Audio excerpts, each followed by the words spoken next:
வணக்கம்.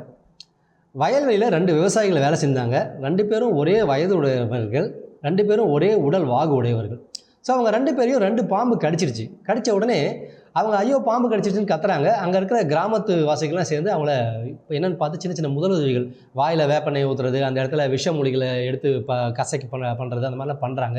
அந்த விஷத்தை எடுக்கிறதுக்கான முயற்சிகள் அந்த மாதிரிலாம் பண்ணுறாங்க. ஆனால் 2 பேரும் கொஞ்சம் கொஞ்சமாக அந்த டெலிரியம் ஸ்டேட்டுக்கு போகிற மாதிரி இருக்குது. 2 பேரும் தூக்கிட்டு ஹாஸ்பிட்டலுக்கு போகிறாங்க. ஹாஸ்பிட்டல் ஒன்றும் பக்கத்தில் இல்லை, இந்த வடிவேல் படத்தில் வர மாதிரி ரொம்ப டிஸ்டன்ஸில் இருக்குது. ஸோ அந்த ஒரு 5 கிலோமீட்டர் டிஸ்டன்ஸில் இருக்கிற ஹாஸ்பிட்டலுக்கு இவங்க 2 பேரும் தூக்கிட்டு போகிறப்ப ஒரு நபர் என்ன பண்ணுறாருன்னா, ஐயோ என்னை பாம்பு கடிச்சிருச்சோ, நான் சாக போகிறேனா, என் பொண்டாட்டி யார் பார்த்துக்குவாங்க, என் பிள்ளைங்களை யார் பார்த்துக்குவாங்கன்னு கத்துறாரு, அழுறாரு. எல்லாரும் அவனை சைலண்ட்டாக இருக்க சொல்கிறாங்க, கேட்க மாட்டேன்றார்.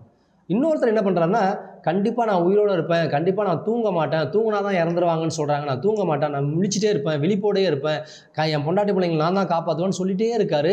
அதனால் அவர் சைலண்ட்டாக இதை சொல்லிகிட்டே இருக்கிறதுனால அவர் ஸ்ட்ராங்காக இருந்துகிட்டே இருக்கார். இந்த கத்திட்டே அழுதுகிட்டே புலம்பிகிட்டே இருக்கிறவர் கொஞ்சம் கொஞ்சமாக டயர்டாகி லைட்டாக ட்ரௌசினஸுக்கு போய் டயர்டாக தூங்க ஆரம்பிச்சிடுறாரு. ஸோ 2 பேரையும் எடுத்துன்னு போய் ஹாஸ்பிட்டலில் ரீச் பண்ணிடுறாங்க. அங்கே போய் ஹாஸ்பிட்டலில் அவங்களுக்கு ஆன்டிவெனம் ட்ரக் கொடுக்குறாங்க. கொடுத்து 2 பேரையும் ட்ரீட் பண்ணுறப்ப பார்த்தீங்கன்னா, இந்த யார் ஒருத்தர் புலம்பிகிட்டே அழுதுட்டோ வந்தாங்களோ அந்த பர்சன் இறந்துடுறாரு. இந்த உறுதியாக நான் உயிரோடு இருப்பேன்னு நம்பிக்கையோட விழிப்போடு இருந்தவர், என் பொண்டாட்டி பிள்ளையை நான் காப்பாற்றுவேன், நான் உயிரோடு இருப்பேன்னு சொன்னவர் உயிர் பிழைச்சிட்றாரு.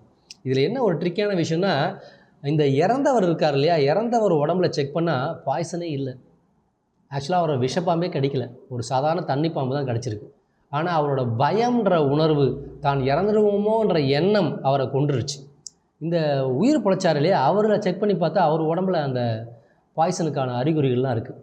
ஆனால் அந்த விஷப்பாம்பு அவரை கடிச்சிருந்தாலும் அந்த நம்பிக்கைன்ற ஒரு உணர்வு, அவர் கண்டிப்பாக நான் உயிரோடு இருப்பேன், என் பொண்டாட்டி பிள்ளைங்களை நான் காப்பாற்றுவேன்ற எண்ணம் அவரை காப்பாற்றிடுச்சு.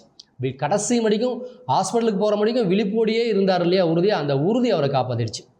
இதுலேருந்து என்ன தெரியுதுன்னா, நமக்கு வரக்கூடிய சின்ன சின்ன பிரச்சனைகளாகட்டும், சின்ன சின்ன நோய்களாகட்டும், அதை நம்ம பெருசாக எடுத்துக்கிட்டு அலட்டிக்கிட்டு அதை கத்தி கதறிட்டு இருந்தோம்னு வச்சுக்கோங்களேன், அது நம்மளை கொன்னே போட்டுரும். சின்ன விஷயமா இருக்கும். ஆனால் நமக்கு எவ்வளோ பிரச்சனைகள் வந்தாலும் சரி, எவ்வளோ பெரிய நோய் வந்தாலும் சரி, உறுதியாக அதை வென்றெடுப்போம். வென்று நம்ம வெளியில் நார்மலாகி இயல்பாகி நம்ம வாழ்க்கையை சராசரியாக நடத்துவோம்னு நீங்கள் உறுதியாக நம்பினீங்கன்னா அதுலேருந்து வெளியில் வந்துடுவீங்க.